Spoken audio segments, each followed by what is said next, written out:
Havendo número legal, declaro aberta a sessão. Eu indago os senhores membros se há alguma emenda à ata da sessão anterior. Pois não, excelência. Aqui no...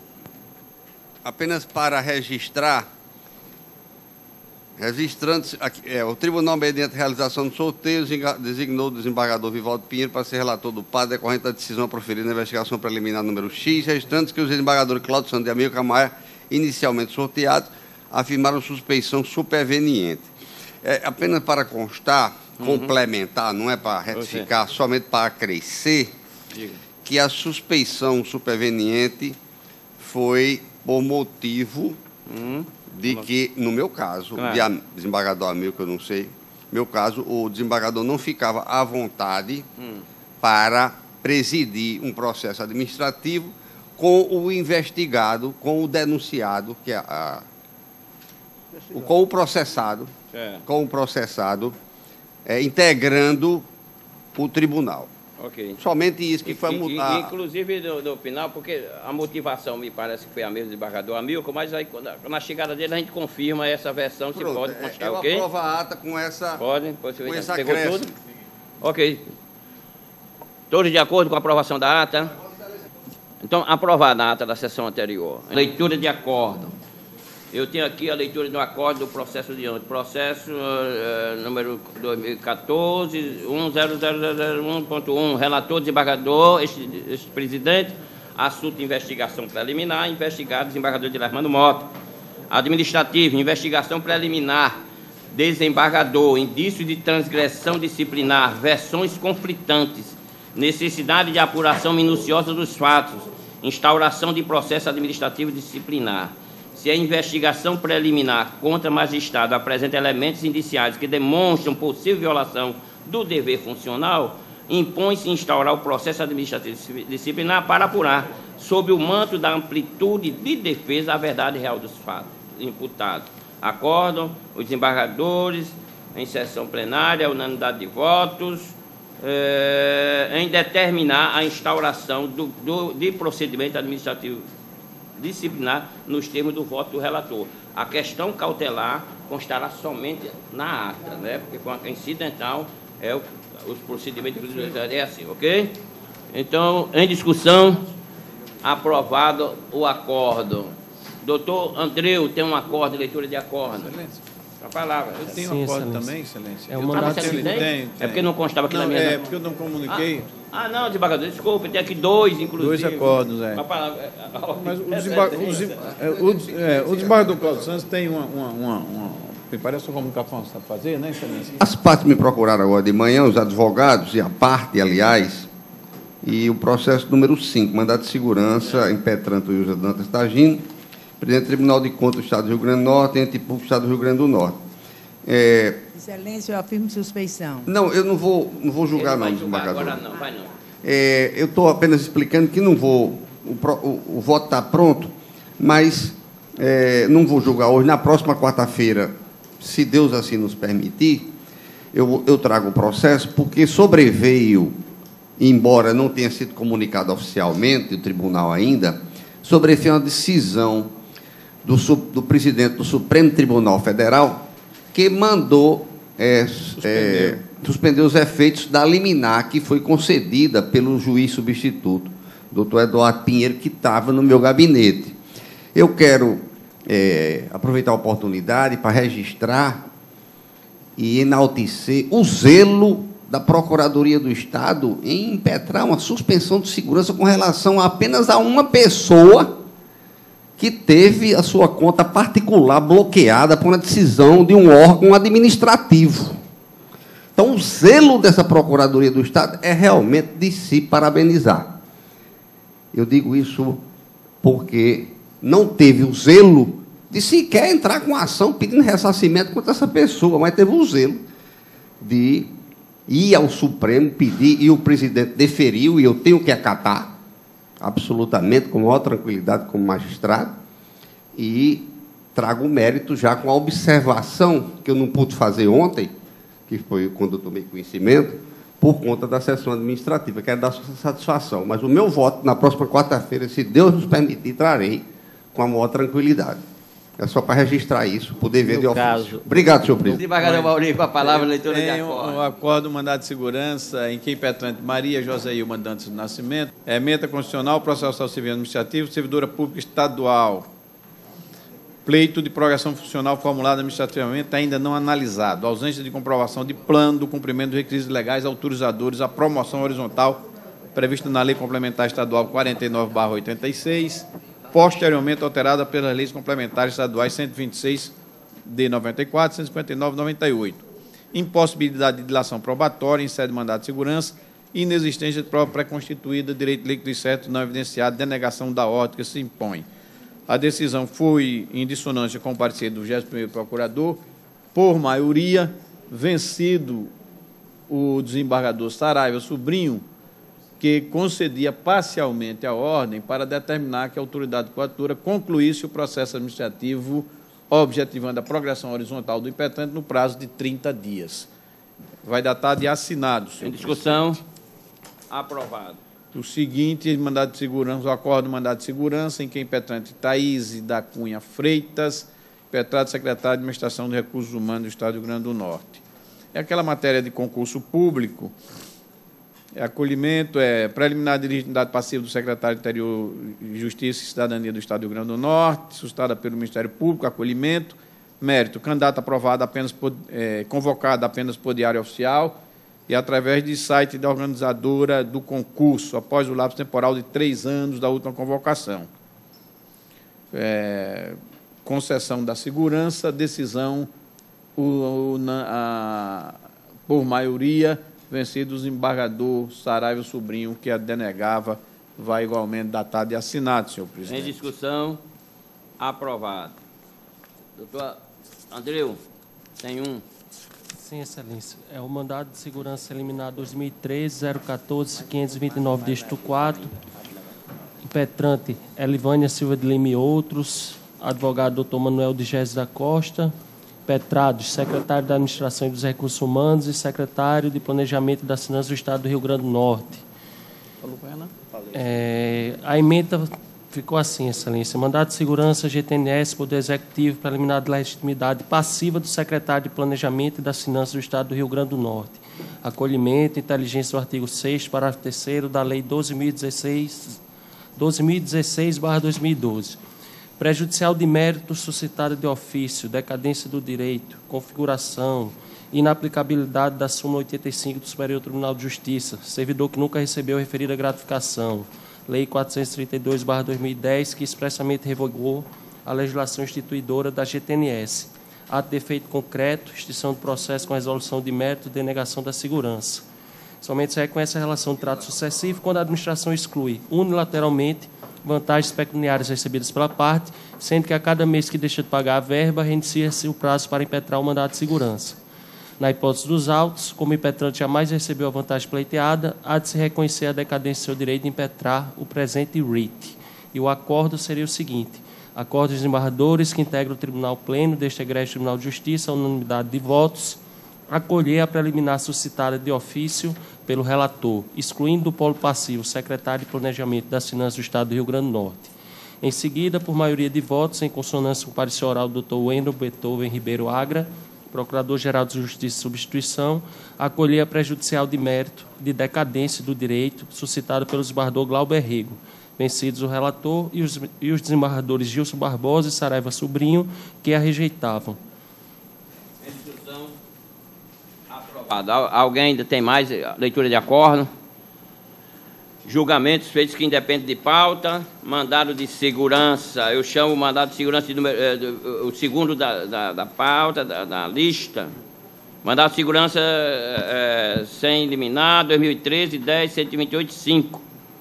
Após relator desembargador Amilcar, após o voto do relator, em dissonância com o parecer do Ministério Público, denegando a segurança, pediu vista dos autos antecipadamente o desembargador Saraiva Sobrinho. Os desembargadores Judite Nunes, Cláudio Santos, Pedrito Ferreira, Andreu Marques, Ibanez Monteiro e Gilson Barbosa, enquanto-se habilitados, acompanharam o relator. Os demais declararam aguardar o voto do visto. Tem mesa, excelência? Em mesa, senhor presidente, de maneira sintética, eu quero dizer que eu acompanho o relator. Realmente, as suas razões têm muito pertinência. de sorte que eu estou juntando tão somente as razões denegando a segurança.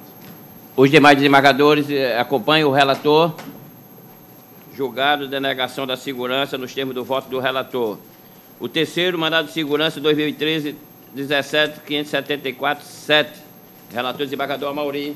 Mandado de segurança em que impetrante Miles Estrutura e Serviços de Engenharia S.A., impetrado secretário de Tributação do Estado do Rio Grande do Norte e o subcoordenador de fiscalização de mercadoria em trânsito itinerante fiscal da Secretaria do Estado de Tributação. O relatório é o seguinte, senhor presidente. Trata-se de mandado de segurança com pedido de liminar, impetrado pela Miles Estrutura e Serviços de Engenharia S.A., apontando como autoridades coautoras o senhor secretário de Tributação do Estado do Rio Grande do Norte e o subcoordenador de fiscalização de mercadoria em trânsito e itinerância fiscal, em face de ato supostamente ilegal, fundamentado na exigência da incidência do ICMS sobre a transferência de bens entre as filiais da impetrante dentro e fora do Estado, face à notificação fiscal recebida em 25 de 8 de 2013, para regularizar sua situação fiscal no prazo de 15 dias e de eventual retenção de bens em trânsito para outra filial do mesmo titular, contando como ente público interessado o Estado do Rio Grande do Norte. Aduziu ser sociedade empresária anônima que tem por objeto social a compra, venda, exportação, importação, locação com montagem ou não de formas, escoramentos, estruturas, peças, componentes e acessórios de formas, escoramentos, estruturas, peças, componentes e acessórios de aço, alumínio, metal, plástico e madeira utilizados na construção, assim como em obras relacionadas com eventos culturais, artísticos e ou promocionais e manutenção nas indústrias, além de outros serviços relacionados à necessidade da construção civil e que frequentemente necessita relocar seus bens entre os diversos estabelecimentos que possui dentro e fora do Estado de Mato Grosso. Afirmou que, como sua principal atividade consiste na locação e montagem de andaimes e na locação de plataformas elevatórias, não raras vezes tais equipamentos precisam ser remanejados para atender às necessidades de seus clientes. E nessas transferências entre estabelecimentos não há mudança de propriedade dos bens, eis que ocorre apenas seu deslocamento físico de uma filial para outra, ou seja, apenas ocorre a transferência de bens integrantes do ativo imobilizado e bens de uso e consumo, na medida em que esses bens deslocados de uma filial para outra são destinados a locação e não alienação, continuando, portanto, a integrar o seu ativo empresarial. Sustentou que, caso não seja concedida a segurança e deferida a medida liminar, a impetrante continuará sem a certidão conjunta do Estado do Rio Grande do Norte, bem como estará sujeita a atuações em cada operação de transferência ou até mesmo possíveis retenções dos equipamentos transportados. Destacou ainda que já existe entendimento consolidado pelo Supremo Tribunal Federal e pelo Superior Tribunal de Justiça, inclusive em matéria recentemente julgada sob o rito do artigo 543-C do Código de Processo Civil. Pediu a concessão de liminar, juntou documentos, a liminar foi deferida. O secretário de Tributação presta suas informações, defendendo a tese de que a empresa impetrante, embora se apresente com inscrição ativa no cadastro estadual, possui pendências fiscais decorrentes da falta de recolhimento de ICMS devido por antecipação tributária, quando da aquisição de mercadorias destinadas ao consumo ou ativo imobilizado, bem como que a empresa optou por ser enquadrada no cadastro de contribuintes do Estado do tipo normal e submetida à sistemática normal de pagamento do ICMS. O Estado intimado não se manifestou. A 9ª Procuradoria de Justiça opinou inicialmente pelo recolhimento do Fundo de Reparelhamento do Ministério Público Estadual, o que foi atendido, e, no mérito, opinou pela concessão da segurança, senhor presidente, o relatório. Em discussão, relatório. Aprovado. Pode votar, senhor. Para resumir, senhor presidente, aqui já há precedentes nessa matéria, inclusive se encontra sumulada pelo próprio Superior Tribunal de Justiça no verbete 166, o qual invoco como fundamento da minha decisão e que diz exatamente isso. Não constitui fato gerador de ICMS o simples deslocamento de mercadorias de um para outro estabelecimento do mesmo contribuinte, que é o caso. não há a transferência de propriedade, mas tão somente o deslocamento desse material, desses bens, para efeito de locação, mas dentro do mesmo do estabelecimento do mesmo contribuinte. Assim, senhor presidente, eu estou aqui concedendo a ordem sem antes não conhecer excluir da relação processual o subcoordenador de fiscalização de mercadoria, porque a autoridade coatora aqui é exatamente o secretário, e assim o fez, inclusive defendendo o ato impugnado. Então, meu voto, em conclusão, é inicialmente excluindo da relação processual o subcoordenador de fiscalização e concedendo a ordem, concorde o parecer da 9ª Procuradoria de Justiça, a precedente dessa casa, que eu trago aqui da relatoria também do desembargador Expedito Ferreira, agora em 27/8/2013, sobre a mesma matéria, senhor presidente. Alguma divergência? A unanimidade, concessão da segurança do termo do voto do relator, segue o acordo, né, excelente? Sim, sim. É o quarto da pauta, mandado de segurança, 2013-17744, desembargadora Judite, a relatora. Com a palavra, excelente. Mas aí tem que escolher. Pronto, liga ele vem aqui. Esguarnecido de fundamento legal. As autoridades impetradas são o secretário de Saúde Pública do Estado do Rio Grande do Norte e a coordenadora do Sistema Estadual de Auditoria, SEA. Alega o impetrante, em síntese, que é servidor público pertencente ao quadro da Secretaria Estadual de Saúde desde o ano 2010, desenvolvendo suas atribuições auditor hospitalar há mais de 2 anos no município de Santa Cruz, onde constituiu família e tem sua vida organizada.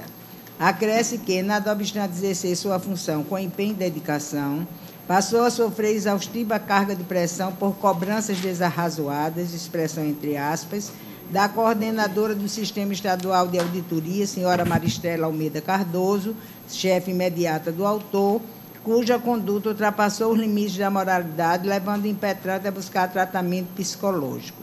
Por sentir-se ameaçado, buscou o servidor auxílio em órgão de proteção ao trabalhador no dia 10 de maio de 2013, sendo surpreendido posteriormente com a notícia de sua remoção para o município de Caicó, o que teria sido feito, segundo o entendimento do impetrante, como forma de punição. Sustenta ainda que o ato de remoção não foi corretamente fundamentado e que sua comunicação se deu sem antecedência mínima necessária, tendo o impetrante buscado esclarecimento por meio do SIM de Saúde junto ao próprio secretário estadual de Saúde, não obtendo, no entanto, qualquer resposta. Citando o artigo 36 da Lei Complementar Estadual 122/94, o impetrante aduz que o ato de remoção só se justifica ante comprovada necessidade do serviço, o que não teria sido demonstrado no caso concreto. Além disso, a decisão dos impetrados contraria a meta regional estabelecida pela Resolução número 5 de 2013, uma vez que o autor era o único auditor hospitalar lotado naquela região. Sustentando, finalmente, que o ato questionado seria nulo de pleno direito diante de flagrante desvio de finalidade, requer o impetrante, em seara liminar, a suspensão da remoção até o julgamento final do feito, alegando que estariam presentes requisitos pertinentes ao provimento de urgência. No mérito, pugna pela concessão da segurança com a declaração de legalidade do ato de remoção, considerando-se nulos os seus efeitos, requerendo o gozo dos benefícios da justiça gratuita. As folhas 35 e verso determinam a intimação do autor para que, alternativamente, comprovasse a sua alegada hipossuficiência econômica, viabilizando a análise do pedido de justiça gratuita, ou realizasse o pagamento das custas processuais pertinentes, tendo impetrado juntados comprovantes de recolhimento de tais custas. Foi indeferido o pleito liminar por decisão da juíza convocada Fátima Soares, em substituição legal, por não vislumbrar na espécie o preenchimento dos requisitos necessários. As autoridades coatoras apresentaram manifestação conjunta, aduzindo em síntese a que o impetrante prestou concurso público para a vaga destinada à Unidade Regional de Saúde de Caicó, assumindo suas funções de auditor hospitalar após sua aprovação na referida unidade. B, que em momento posterior o impetrante foi aprovado em concurso público distinto para assumir o cargo no Hospital de Santa Cruz, razão pela qual pleiteou sua remoção para a 5ª URSAP, em Santa Cruz, a fim de adequar sua carga horária, o que restou deferida em caráter temporário. C, que ante a necessidade de serviço e atendendo aos interesses da administração, foi necessário o retorno do servidor à lotação de origem, o que teria respeitado a estrita legalidade e todos os princípios da administração pública, sempre no afã de organizar e otimizar o atendimento aos usuários. O voto está disponível, só para informar. O Estado do Rio Grande do Norte requereu seu ingresso na lide, reiterando as razões firmadas pelas autoridades impetradas. Instada a se manifestar o ente ministerial, por meio de sua 16ª Procuradoria, em substituição à 8ª, opinou pela concessão da segurança, entendendo que não houve, no caso, a devida comprovação por parte da administração de necessidade do serviço na unidade de destino, reconhecendo, inclusive, indícios de assédio moral no ato de remoção e ao relatório. Em discussão, relatório. Aprovado. Bem, eu estou conhecendo da ação mandamental e registrando que, não havendo questões prejudiciais pendentes de análise, passo ao enfrentamento objetivo do mérito da causa. Conforme relatado acima, repousa o cerne da presente demanda no exame de legalidade, validade e ato administrativo que determinou de ofício a remoção de servidor público estadual pertencente aos quadros de pessoal da Secretaria de Saúde Pública do Estado do Rio Grande do Norte, com a sua devolução à lotação de origem, sendo expresso o reconhecimento pelas próprias autoridades impetradas da prática do ato tido como coator.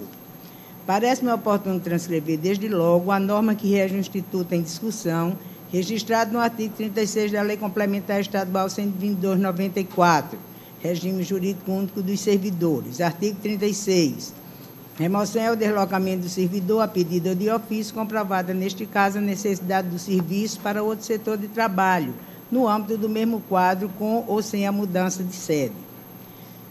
Fecho aspas. Trata-se de norma que traz conceituação clara do Instituto, consignando ainda as circunstâncias que autorizam o legítimo implemento da medida administrativa, sendo inequívoco, assim, que a remoção determinada de ofício, como é o caso dos autos, reclama necessariamente a demonstração clara por parte da administração pública da necessidade do serviço, ou, em outras palavras, da imprescindibilidade do ato. Ao indeferir o pleito em seara liminar, a ilustre magistrada que me substituía à época consignou, em meu entender, com acerto que, aspas, apenas com suporte nos documentos acostados, não consigo vislumbrar já nesse momento a completa ausência de motivação justa para o ato de remoção, nem tampouco o liame causal específico entre o ato questionado e os possíveis atritos existentes entre o servidor e a coordenadora do Sistema Estadual de Auditoria, mesmo porque limitou-se o impetrante a juntar o memorando de resposta do secretário estadual de Saúde, não havendo nos autos documentos que demonstram a fundamentação do contato anterior, expressão entre aspas, ao qual se refere o aludido memorando.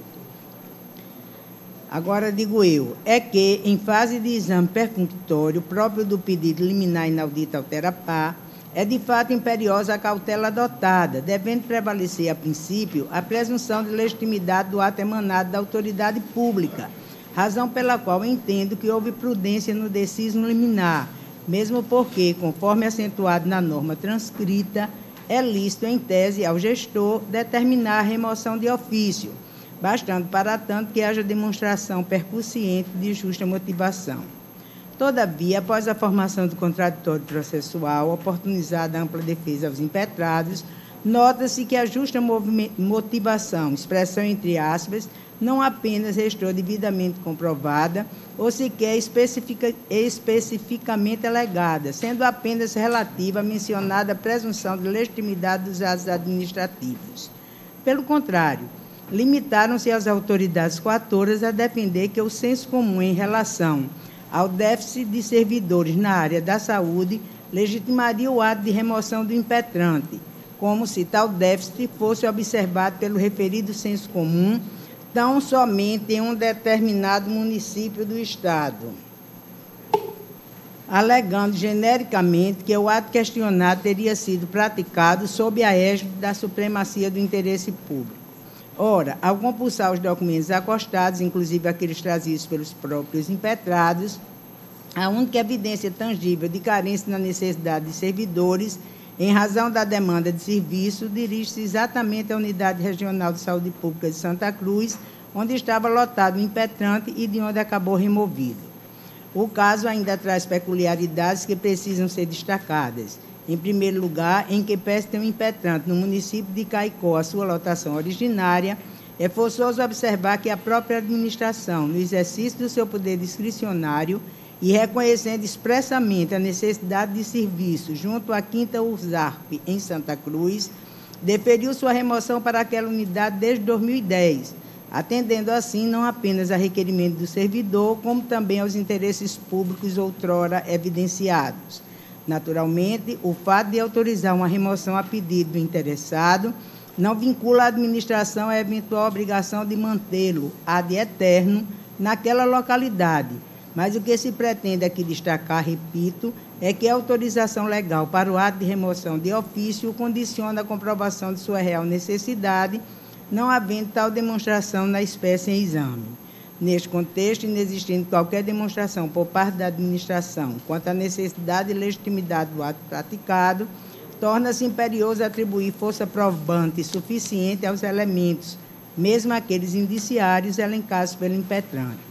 Sendo assim, ainda que a configuração do assédio moral não esteja cabalmente comprovada, é possível reconhecer, no mínimo, que existem indícios de problemas dessa natureza, documentos de folhas 19 e 20 e mais.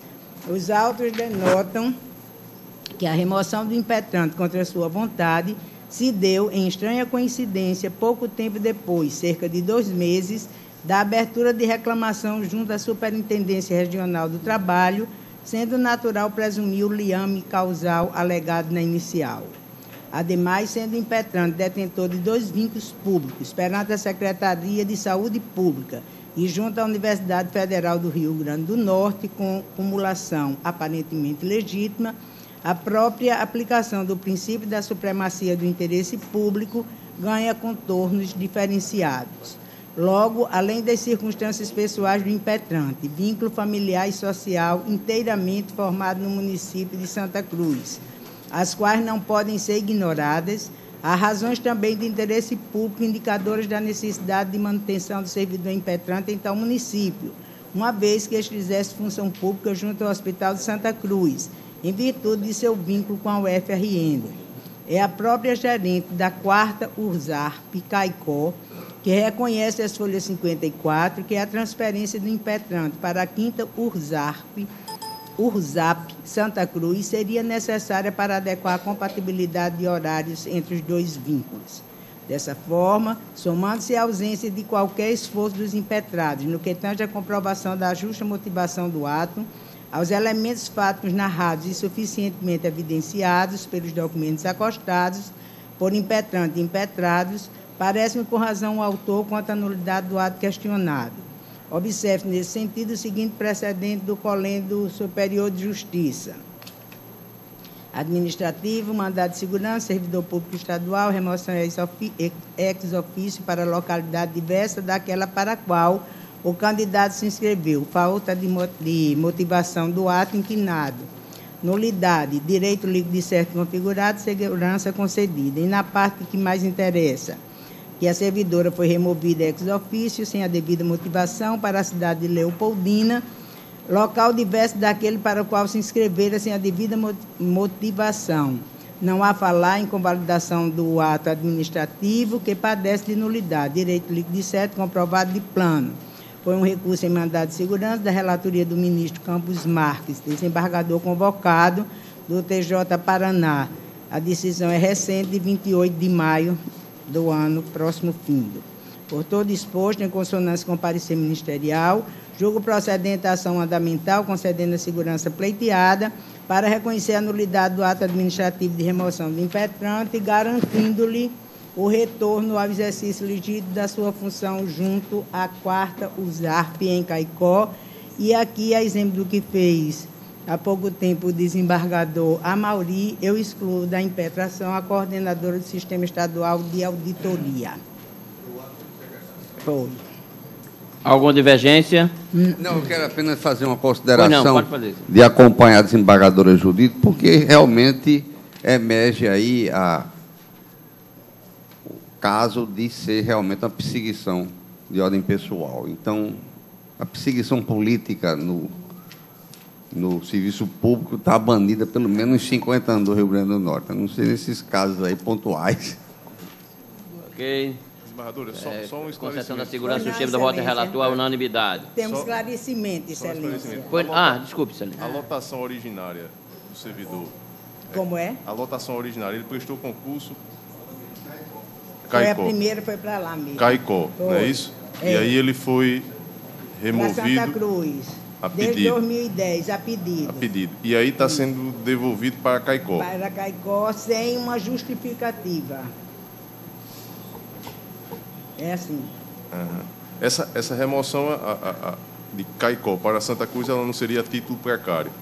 Seria a título provisório, é. Provisório. precário. Então, porque a lotação originária dele é Caicó. É verdade.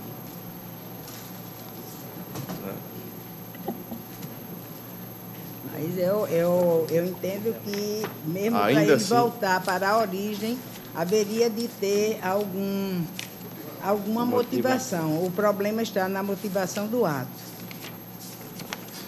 Senhor presidente, eu pedindo todas as venhas merecedoras da desembargadora Judite, eu Denega a segurança. denego a segurança. Foi para Caicó. Mais alguma divergência? Então, por maioria, concedeu a segurança, vencido o desembargador Glauber Rego, que é denegável. Sexto da pauta, mandado de segurança 2013, 16.901, desembargador João Rebouças. Está em mesa, senhor presidente. Da segurança que é impetrante Francisca Ferreira de Souza. Impetrados o secretário da Administração dos Recursos Humanos e o presidente do IPE. Então, a preliminar de identidade passiva, a de causas é do secretário de Administração, suscitada pela Procuradoria, que eu estou rejeitando, porque o secretário aqui ele assumiu o ato. E arguiu uma prejudicial de mérito, de decadência, que eu estou rejeitando. Que diz respeito à incorporação de 2/5 da diferença entre a retribuição do cargo de provimento em comissão de vice-diretor, símbolo VDE 4 da Escola Estadual Desembargador Sival Moreira Dias, localizada em Pilões, foi diferida administrativamente, mas por posição do limite prudencial não está sendo paga. E aí, no mérito, em sintonia com a 21ª Procuradoria, eu estou concedendo a segurança, senhor presidente. Todos de acordo com o Então, relator? precedentes. Pois não, Excelência. Sim. Deixa eu ver. Em sendo Não, mas a é- corte não tem competência. Mas no caso aqui eu estou excluindo, deixando só o secretário de administração. Mas é uma servidora aposentada. O problema é esse. Eu marquei aqui também. Vossa Excelência tem razão. Não é Tem total razão, tem. Eu não. Então eu vou tirar de mesa, senhor presidente, para dar uma examinada nesse. Deve até ter marcado aqui, mas eu acho que passou desapercebido. É inativo, né? É inativo. Tem razão. Ok, Excelência. Então, Obrigado, desembargador Saraiva. Não mesa, não mesa, não retirada, mesa, não não está mesa, em mesa não mesa. o processo, Exato. retificando, né? Obrigado, Saraiva. Não está em mesa o Marquei, processo, não- e não hora observei. chamada. Olha aqui. O sétimo, Excelência, também da relatoria de Vossa Excelência. Está em mesa, senhor presidente. Impetrante Cláudio Medeiros da Rocha. Impetrado é o presidente do Agreste na Justiça do Rio Grande do Norte. Então eu passo a presidência ao desembargador Saraiva Sobrinho, nosso vice-presidente. Eu assumo daqui mesmo, senhor presidente, e passo a dirigir a sessão, concedendo a palavra ao desembargador João Rebouças.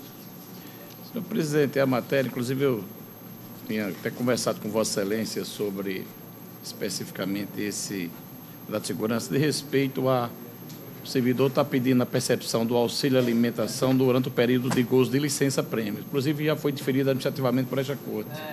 Inclusive houve um reconhecimento Pois é. administrativo que realmente há decisões dos tribunais superiores que têm São nesse direito sentido. Pois é. Exatamente. Então eu estou aqui na esteira dos precedentes do Superior Tribunal de Justiça. Isso. E em sintonia com a 14ª Procuradoria, estou concedendo a segurança. O presidente está concordando as informações? Não, nas informações, deixa eu olhar. Não, mas não há, nas informações não há concordância aqui não, pelo menos... Ele evoluiu. Nas informações prestadas, não. porque na época quem prestou as informações é a embargadora Judite na presidência. Foi Vossa Excelência, a embargadora Judite, que prestou as informações quando presidente. Foi, né? Foi. Vossa Excelência está concedendo. Estou concedendo a segurança, senhor presidente. Mas GTMS eu não atuo, né? Não, esse é o auxílio alimentação. Antes a gente indeferia, não é? Era.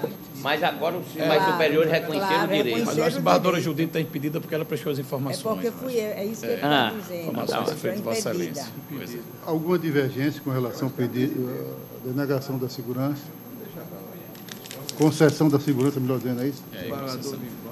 Então, unanimidade e ordem concedida, devolvo a presidência a Vossa Excelência. Que eu reassumo a presidência. É o 8º, mandato de segurança 2013, 16.763, embargador Vivaldo. Está em mesa, Excelência. 8º, tá. Aqui, a impetrante alega o seguinte, que é servidora pública estadual concursada ocupante do cargo de professora permanente da Secretaria Estadual de Educação e Cultura desde 13 de março de 90. Faz interessante. Afirma que está em pleno exercício das funções, que eles são inerentes, desde então, contando hoje em dia com mais de 20 anos de atividade. Relata que protocolou requerimento administrativo pugnando pela sua promoção horizontal. É uma matéria semelhante, me parece, ao que foi julgado e acho que até lido o acordo pelo desembargador Amauri já hoje. Só que aqui tem uma particularidade. Ela pleiteia... ela não está reclamando da promoção que ela protocolou e até hoje disse que o secretário de Educação não se manifestou. Ela pugna inicialmente pela concessão dos benefícios da assistência judiciária e que ordene a autoridade coatora, que no caso ela aponta como secretário de Administração dos Recursos Humanos, para proceder à imediata implantação nos seus vencimentos do padrão remuneratório pagos a professor permanente, nível 9, classe J. Certo? O parecer do 21º procurador, em substituição a 11º, é pela concessão. Mas eu estou denegando, porque ela sequer foi promovida. E ela quer que o tribunal determine que seja implantado já o pagamento. Eu acho que é aquela discussão que houve outra semana aqui, no sentido de mandar o secretário concluir o processo administrativo, seria um pedido implícito nesse Mas aqui, pedido de fundo. Aqui, desembargador... Não. Eu estou dizendo, a gente tem feito assim, de forma a efetivar o direito de petição da pessoa, no sentido de pedir que a... Mas veja bem... Só para concluir, a administração conclua, dê uma resposta ao jurisdicionado, que é a obrigação do direito de petição da Constituição. Eu entendo a preocupação de Vossa Excelência, mas aqui é impossível. Por quê? Porque a autoridade impetrada é o secretário de Administração. E ela está pedindo para implantar. Quando o processo que ela requereu a promoção, é o secretário de Educação. E o secretário não consta, não faz parte. Então, não tem como. É diferente. Tem essa particularidade. Não, eu digo que a gente tem aproveitado o direito no sentido de mandar... Não, claro. Só que aqui essa particularidade que inviabiliza. Então, por isso, eu estou em dissonância com o parecer, denegando a segurança. Alguma divergência? Julgado. O 9º, Excelência, também é da relatoria de Vossa Excelência. O 9º. O 9º, Excelência, também em mesa, também semelhante, bem semelhante a um que foi relatado pelo desembargador Amauri. A impetrante, ela prestou concurso e diz o seguinte: sustenta que a nomeação, porque aqui ela foi aprovada, e sustenta que a nomeação em respectiva convocação para assumir somente foi publicada no Diário Oficial do Estado e não no portal www.funcap, como previu o item 11.1 do referido edital, o que impossibilitou seu conhecimento dentro do prazo que ele foi concedido para apresentar os documentos e assumir o cargo. Afirma que só tomou conhecimento desse fato em 8 de novembro de 2012, quando, por conta própria, manteve contato telefônico com a CESAP, ocasião que foi informada do conteúdo da nomeação de número tal. Aduz que, não obstante ter entrado com um requerimento perante a Secretaria de Administração dos Recursos Humanos, que gerou o processo administrativo tal, seu direito à devolução do prazo foi negado.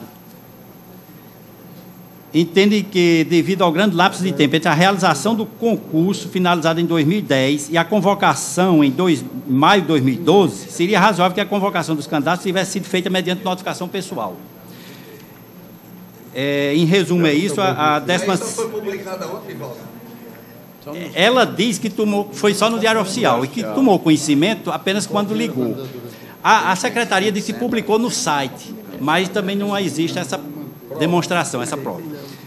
A 16ª Procuradoria opina pela concessão no sentido de reabrir o prazo para a apresentação de documentos, que já é para, se ela preencher os requisitos, claro, ela assumir, tomar posse. E eu estou, em consonância com o parecer da 16ª Procuradoria, concedendo parcialmente a segurança a fim de que seja deferida uma nova oportunidade impetrante para apresentar seus documentos.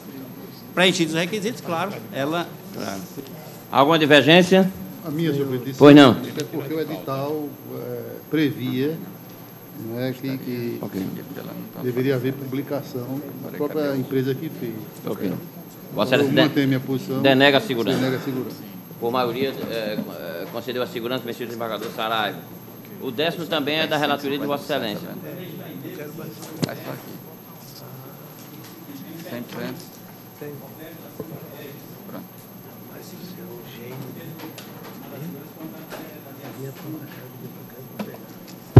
Fundiários de apoio à reforma agrária, o qual, em vista do apurado no processo tal, determinou o cancelamento do título de propriedade conferido ao impetrante. Narrou-se agricultor participante do programa de regularização fundiária de terras devolutas do Estado do Rio Grande do Norte, com base na Lei 5.816, de 7 de agosto de 88, e Decreto 11.030, que recebeu título de domínio e propriedade em seu favor, registrado no cartório fundiário geral da Ceará, e também averbado e registrado no cartório de registro de imóveis da comarca de Touros, do imóvel denominado Sítio Santa Luzia, encravado no município de São Miguel do Gostoso, destacado do patrimônio público da Ceará, da Gleba Santa Luzia. Argumentou que a titularidade do domínio do imóvel é ato jurídico perfeito e devidamente consumado. Asseverou que o processo administrativo de revisão do ato de concessão da titularidade do imóvel foi provocado por terceiro e que alegava ter comprado o imóvel e que, no referido feito, não lhe foi respeitado o direito de defesa, vindo a ser indevido o cancelamento do título de domínio publicado no Diário Oficial do Estado de 13 de julho de 2013. Afirmou que o impetrado não formalizou processo administrativo próprio para anulação do ato administrativo, o que configuraria uma afronta ao devido processo legal. Expôs a presença dos requisitos para o deferimento do pedido liminar, requereu os benefícios da gratuidade judiciária, juntou documentos, por decisão monocrática de folhas tal, deferiu-se o pedido, foi até da o pedido foi de doutora Sueli, se não me engano, em substituição. O Estado do Rio Grande do Norte apresentou defesa, suscitou preliminar de inadequação da via eleita, pois o mandado de segurança não poderia atacar a decisão administrativa de cancelamento de título de doação fundiária. Argumentou que o ato administrativo que anulou o título originário no campo administrativo não afetará o registro cartorial, mas, ao anular o título original, teria apenas o condão de produzir prova suficiente para que o Estado possa encaminhar sua pretensão anulatória junto ao cartório de registro de imóveis. No mérito, o ente público trouxe e adotou as razões da autoridade impetrada para pugnar pela denegação da segurança. Notificado, o impetrante apresentou suas informações, juntou documentos, e o Ministério Público, pela 8ª Procuradoria de Justiça, suscitou a preliminar de ausência de prova pré-constituída do direito discutido e, no mérito, opinou pela denegação da segurança. É o relatório, senhor. Em discussão. Aprovado. Pode votar. Quanto à preliminar de inadequação da via eleita, suscitada pelo Estado do Rio Grande do Norte, alega que o presidente do mandado de segurança não poderia atacar a decisão administrativa de cancelamento de título de doação fundiária. Então, eu discorro aqui sobre o mandado de segurança, contudo, ao ler o ato infirmado, verifique que o impetrado pode valer-se do rito para questionar o ato firmado, eis que tal ato representa, no mínimo, uma ameaça concreta ao direito de propriedade, se não vejamos a transcrição do documento manuscrito, folha 55. Aspas, ao cartório fundiário para providência administrativa de cancelamento do título de propriedade expedido em favor de Robério Regis da Silva, realizando as anotações em livro próprio, bem como expedindo certidão de cancelamento que deverá ser acostada aos autos e enviada aos litigantes para a ciência da providência adotada. Fecha aspas. Assim sendo, se o título administrativo que justificou a regularização fundiária do imóvel de propriedade do impetrante foi cancelado, há inequívoco justo receio de que o título de propriedade no registro de imóveis da comarca competente também seja questionado e cancelado, consoante o artigo 250 da Lei 6.015/73, e eu transcrevo o artigo 250. Então, pelo exposto, eu estou rejeitando a preliminar de inadequação da via eleita. Alguma divergência em relação à preliminar? Rejeição à unanimidade. Pode prosseguir, excelência. Preliminar de ausência de prova pré-constituída do direito discutido suscitada pelo Ministério Público. No que se refere à preliminar suscitada pelo Ministério Público Estadual, o plenário deve avaliar se o acervo probatório anexado pelo impetrante é suficiente para analisar a demanda. Isso porque o mandado de segurança é uma tutela de evidência na qual a parte demandada deve fazer prova pré-constituída, etc. Registro que aí transcrevo aqui decisões de, aliás, comentário de Fred Didier sobre tutela de evidência e digo, em que pese o brilhantismo do parecer ministerial, tenho firme que a preliminar deve ser transferida ao mérito, pois há nos autos documentos suficientes para examinar o mérito da demanda da ação mandamental. Caso a prova se mostre insuficiente, a pretensão mandamental será da mesma forma denegada. Em outros termos, não se pode confundir a relevância ou a irrelevância da documentação com a ausência de provas acostadas ao mandado de segurança. Nesse quesito, o impetrante e a autoridade impetrada trouxeram um vasto arcabouço documental que se mostra passivo de análise. Transcrevo aqui um precedente da desembargadora Judite Nunes, 18 de 12 de 2003, nesse sentido, preliminar de não conhecimento por ausência de prova pré-constituída e transferência para o mérito. E, pelo exposto, eu estou transferindo para o mérito essa preliminar de ausência de prova pré-constituída suscitada pelo Ministério Público. Todos de acordo com o relator? Pode prosseguir, excelência. No mérito, eu vou tentar sintetizar, dizer o seguinte: compulsando os autos, verifiquei que a notificação do impetrante não faz referência ao objeto do processo administrativo, questionar a lisura da concessão do título de propriedade do imóvel discutido, como se vê as folhas 105 a 105. Segue a transcrição do mandado de notificação. Aspas. O presidente da Comissão de Sindicância, instaurada pela portaria tal, de 8 de 11 de 2012, publicado no Diário Oficial do Estado do Rio Grande do Norte, notifica Rogério da Silva Regis para prestar declarações no processo de sindicância tal. A audiência terá lugar no dia 10 de janeiro, às 10 horas, na sala de reunião, sede da referida comissão, localizada na Avenida Nascimento de Castro, bairro Lagoa Nova, Natal, fecha aspas. Entendo, senhores desembargadores, que essa notificação, antes dessa notificação, devemos atentar que não há nenhum outro ato dando ciência do feito ao impetrante. E também este não foi previamente comunicado acerca da instauração do procedimento, nem o seu objeto, que tinha o condão de repercutir na legitimidade do título de propriedade do impetrante.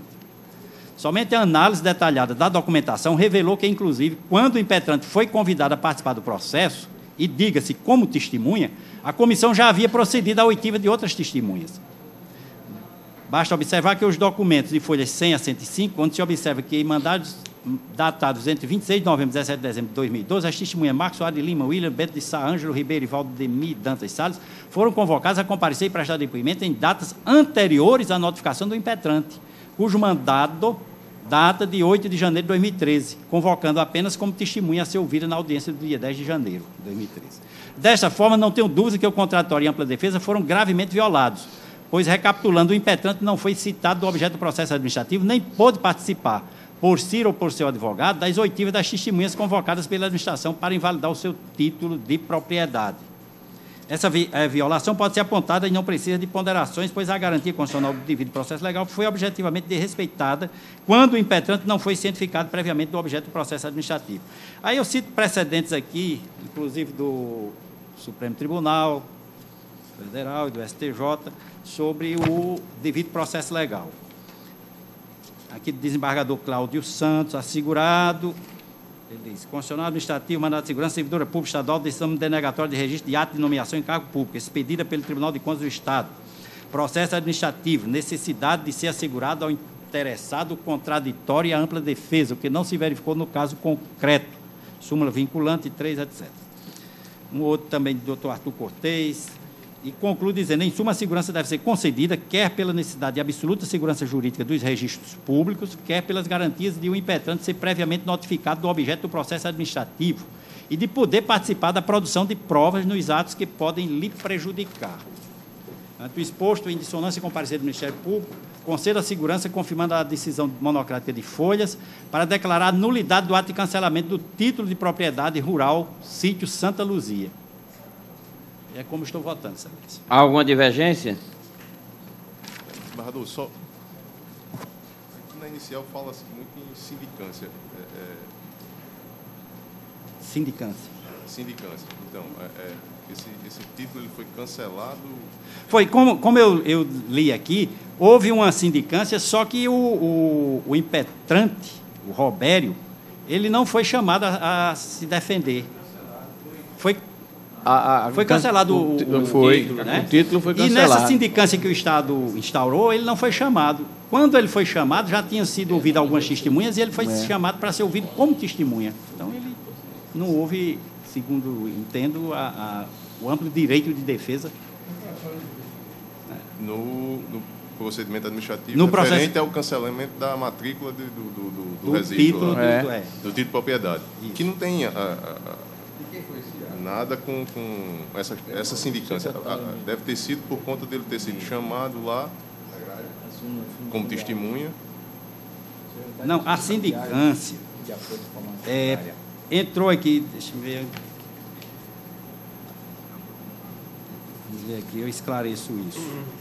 O impetrante alega que o título não poderia ser constituído pelo referido processo administrativo.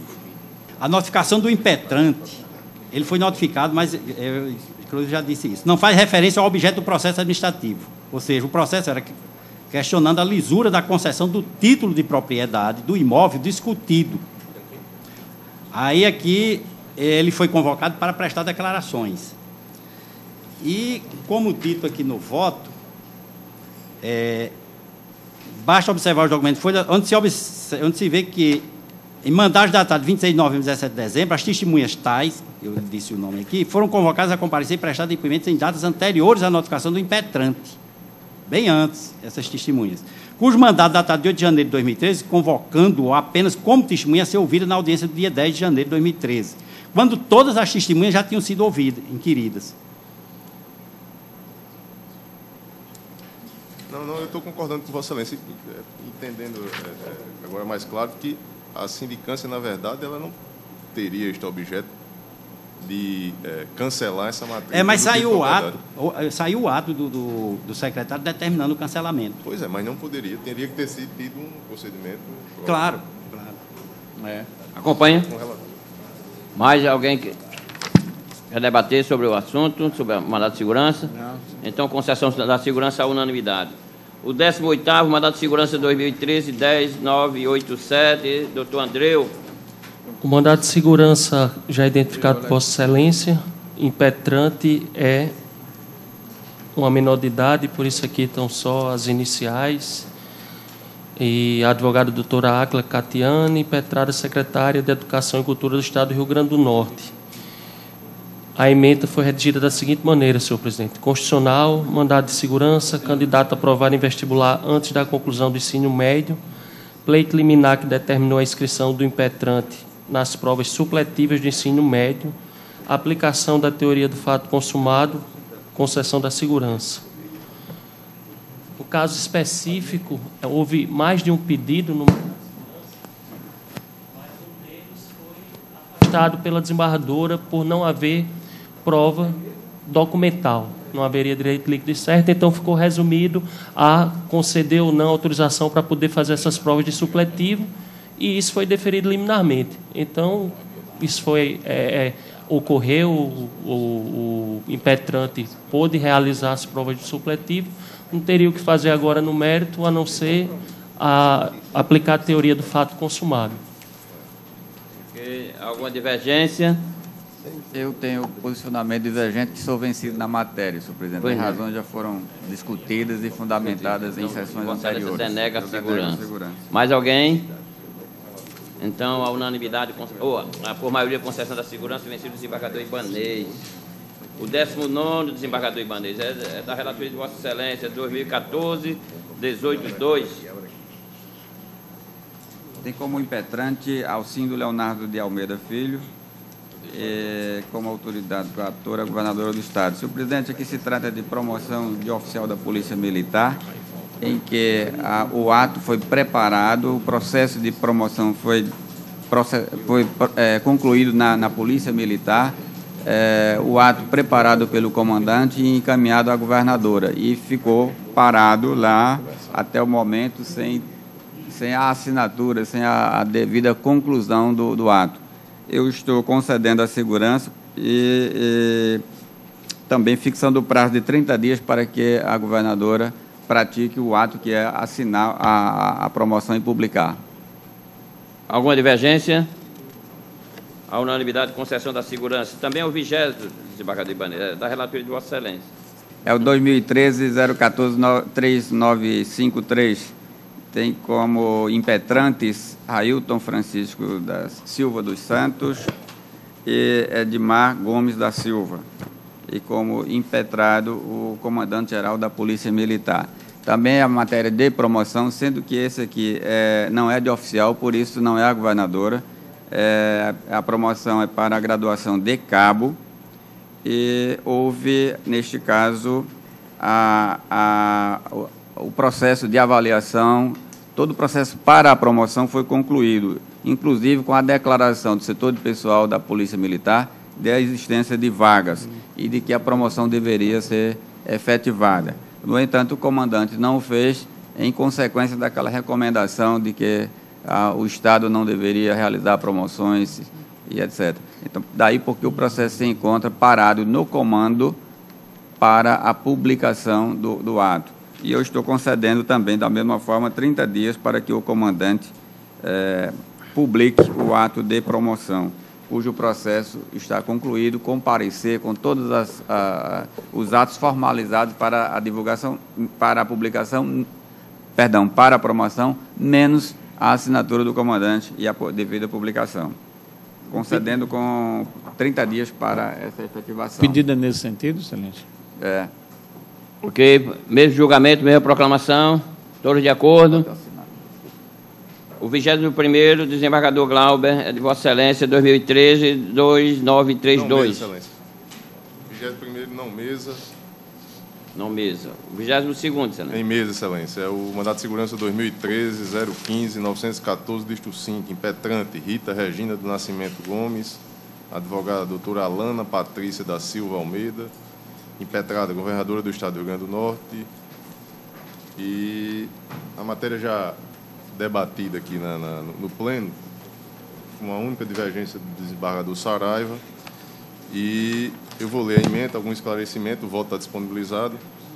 Mandado de segurança, concurso público, convocação de candidato aprovada, realizada exclusivamente pelo Diário Oficial, edital prevendo expressamente a manutenção pelo candidato do seu endereço atualizado, implícita previsão de comunicação pessoal, ato administrativo ao qual não se conferiu a ampla e restrita publicidade, violação dos princípios da razoabilidade e da publicidade, precedência do STJ e desta Corte de Justiça. Eu estou concedendo em harmonia com o parecer da 19ª Procuradoria de Justiça. Todos de acordo com o relator? Vencido o desembargador Saraiva Sobrinho. Não, 21 não mesa. O 23º, desembargador Gilson. Em mesa. Mandado de segurança com liminar número 2013-2177, dígito 4, do Tribunal de Justiça, impetrantes Manuel Medeiros Sobrinho, Joponan Nunes, Nazareno Barbosa de Souza, Damião Gomes Barbalho e Gibeon Batista Neto, impetrada governadora do Estado do Rio Grande do Norte. Trata-se de mandado de segurança ajuizado por policiais militares inativos, os quais foram designados para o exercício da função de guarda patrimonial. Requer os autores o recebimento da gratificação prevista na Lei 6.989, que foi declarada inconstitucional por este Pleno na ADIM número 2007.007672, dígito 5.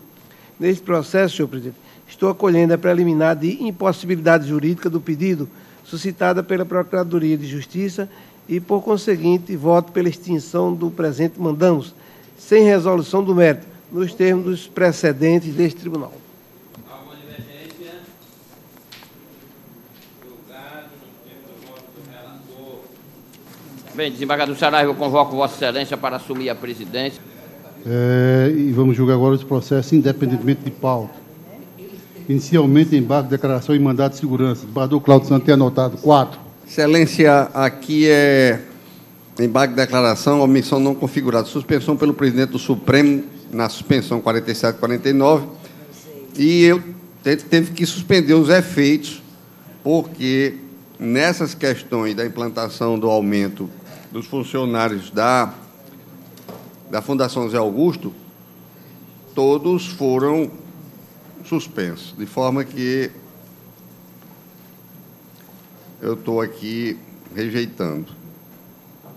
Também, embargo de declaração idêntica ao anterior, que eu estou rejeitando, porque a suspensão de segurança do Supremo valeu. Identifique só as partes para efeito de... Silvana Bezerra de Mesquita Gomes,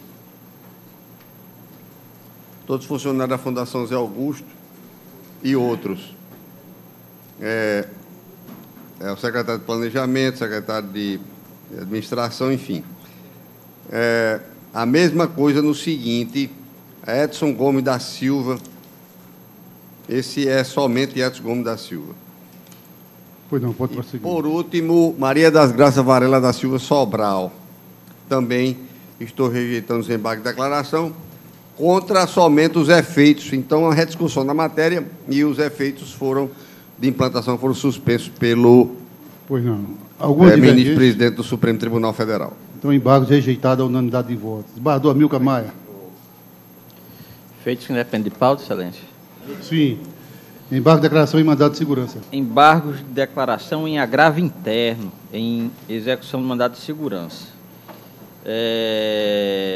Trata-se de execução de GTNS, apenas para verificar o quórum, senhor presidente. Suspeição, excelência. 2, verificando o quórum. Temos quórum. A emenda é bastante esclarecedora, senhor presidente. Temos como embargante Francisco Bezerra, da Câmara. Seguinte, embargo de declaração em agravo interno, execução de GTNS em mandado de segurança, homologação parcial dos cálculos apresentados pelo Estado do Rio Grande do Norte, alegação de omissão e obscuridade no acórdão, pretensão de rediscussão do julgado, impossibilidade de ausência de vícios a demandar a complementação da decisão embargada, precedentes, conhecimento e rejeição dos aclaratórios. Alguma divergência?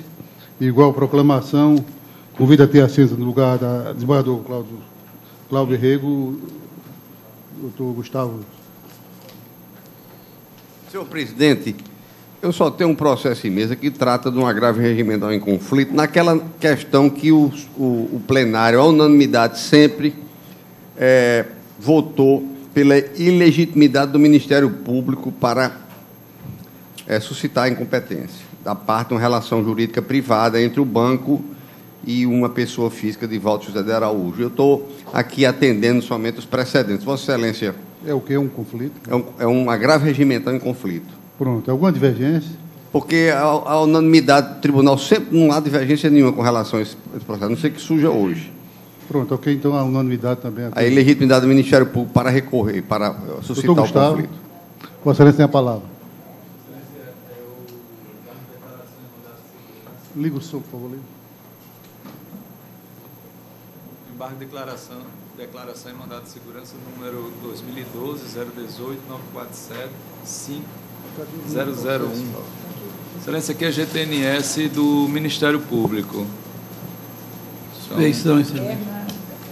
Anotado suspeição. Todo não quer, não. Desembargador, expediente, desembargadora. Pois não. Pois bem, excelência, eu estou rejeitando esses embargos porque